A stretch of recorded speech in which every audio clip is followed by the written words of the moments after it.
اللہ حفاظت فرمائے. ابتدا میں نے تھوڑی سی وہ بات عرض کی تھی، وہ یہ کہ جب کسی جگہ کے مسلمان نماز پڑھ سکتے ہوں، رکاوٹ کوئی نہ ہو، پھر بھی نہ پڑھیں. جب کسی جگہ کے مسلمان روزہ رکھ سکتے ہوں اور سستی کی وجہ سے روزے نہ رکھیں. جب کسی جگہ کے مسلمان زکوٰۃ دے سکتے ہوں پھر بھی نہ دیں. جب کسی جگہ کے مسلمان حرام کاموں سے بچ سکتے ہوں پھر بھی نہ بچیں.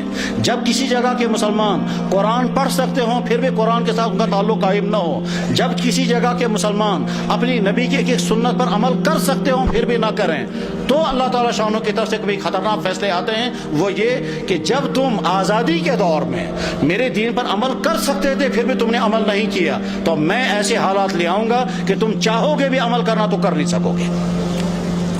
اس کی مثال نمبر 1 اندلس کی میں نے پیش کر دی تھی کہ اندلس میں 800 سال تک مسلمانوں کی حکومت رہی، اور بعد میں جب خرابیاں شروع ہو گئی تو وہ حالات آ گئے کہ اگر وہ قرآن پڑھنا چاہے تو نہیں پڑھ سکتے تھے، اپنی عورتوں کی عصمتیں بچانا چاہیں تو نہیں بچا سکتے تھے، بلکہ کیا ان کی تو جان بھی باقی نہیں رہی، اور وہاں کے مسلمان یا تو مارے گئے یا عیسائی بن گئے یا وہاں سے فرار ہو گئے. اور اس طرح سے 800 سال کا مسلم ملک جو اذانوں سے آباد تھا، وہ 800 سال کا مسلم ملک کفرستان بن گیا.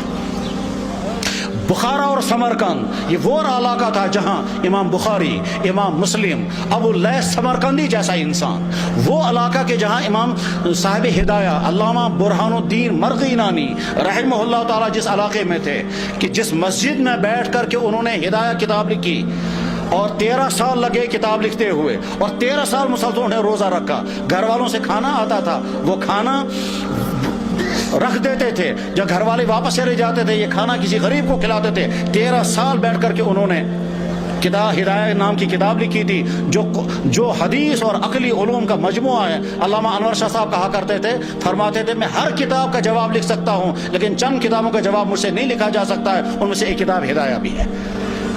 جس مسجد میں صاحب ہدایہ نے وہ کتاب لکھی تھی اس مسجد میں شراب کھانا چلتا ہے.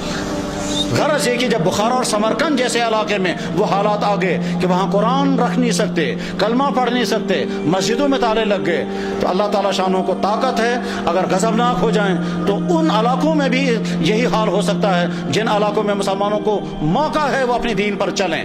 میرے بھائیوں، اس غلط فہمی میں مت رہیں کہ ہمارے لیے وہ حالات نہیں آ سکتے ہیں. ہماری پچھلی تاریخ میں ایسے حالات آ چکے ہیں.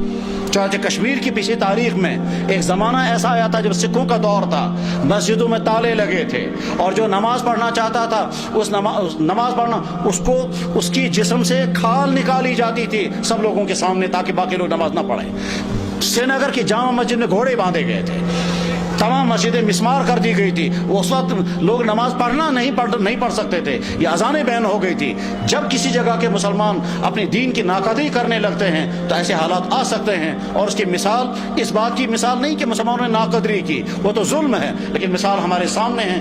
برما کے حالات، جہاں کے مسجدیں ختم، جہاں کے مدرسے ختم، جہاں کی داڑھیوں کے ایک بال کر کے نوچتے ہیں، جہاں علماء کو کھڑا کر کے اور سوئیاں مار کر کے ان کو شہید کرتے ہیں، جہاں ایک مسلمان خاتون کے ساتھ 20 30 بلکہ 100 آدمی بدکاریاں کرتے ہیں اور کھلے عام کرتے ہیں، جہاں مسلمان عورتوں کو کھڑا کر کے آگ لگا کر جلا دیتے ہیں، جہاں مسلمان عورتوں کی گودوں کے اندر ان کے بچوں کو ذبح کر دیتے ہیں، اور ساری دنیا کے مسلمان دیکھ رہے ہیں مگر کوئی کچھ نہیں کر سکتا. جب ان مظلوم مسلمانوں کے لیے کوئی آواز نہیں اٹھا رہا ہے تو آپ بے فکر یہ مت رہیں ہمارے ساتھ اگر کبھی ایسا ہوا تو ساری دنیا کے مسلمان سرگرم ہو جائیں گے.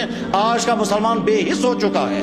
آج کا مسلمان دنیا کے حکمران، ان کے بیوروکریٹ، ان کے تمام ہائی کلاس طبقے وہ اپنی عیاشوں میں ڈوبے ہوئے ہیں. کسی سے کوئی امید نہیں ہے. اپنے دین پر جمنے کا فیصلہ کر کے اٹھیں، اپنے ایمان پر قائم رہنے کا فیصلہ کر کے اٹھیں، اپنے دین پر چلنے کا فیصلہ لے کر اٹھیں، اپنے گھروں کے اندر دیندار گھر بنانے کا فیصلہ لے کر اٹھیں، اپنے بزنسوں کو مسلمان بزنس بنانے کا فیصلہ لے کر اٹھیں، اپنے فنکشنوں کو دین کا فنکشن بنانے کا فیصلہ لے کر کے اٹھیں. جب مسلمان حرام سے بچ سکتا ہو اور پھر بھی نہ بچے اور شرابیں پیے تو حالات ایسے آ سکتے ہیں کہ زبردستی مسلمانوں کو شراب پلائی جائے گی. جب مسلمان داڑھی رکھ سکتا ہو اور نہ رکھے تو بعد میں ایسے حالات آ سکتے ہیں کہ رکھنا بھی چاہیں تو نہیں رکھ سکتے. ساری ترکی کے اندر مسلمان داڑھی رکھ نہیں سکتا حالانکہ سارا مسلمان ملک ہے. ایسے حالات آ سکتے ہیں، اس لیے اپنے دین کے ساتھ وفاداری کا فیصلہ کرو، ورنہ تو ایسا ہو سکتا ہے کہ اللہ جب تم میرے دین کے ساتھ وفاداری نہیں کرو گے تو میں تم پر ایسے حالات لا سکتا ہوں کہ تم چاہو گے بھی میرے دین پر عمل کرنا تو کر نہیں سکو گے۔ اللہ جل شانہ اس برے انجام سے ہم سب کی حفاظت فرمائے، ہمارے اکابرین کی حفاظت ہو، مدارس کی، مساجد کی، دین کے و دینی اداروں کی، دین کے کام کرنے والوں کی اور دین پہ چلنے والوں کی مدد فرمائے۔ وآخر دعوانا ان الحمد للہ رب العالمین برحمتک یا ارحم الراحمین، آمین۔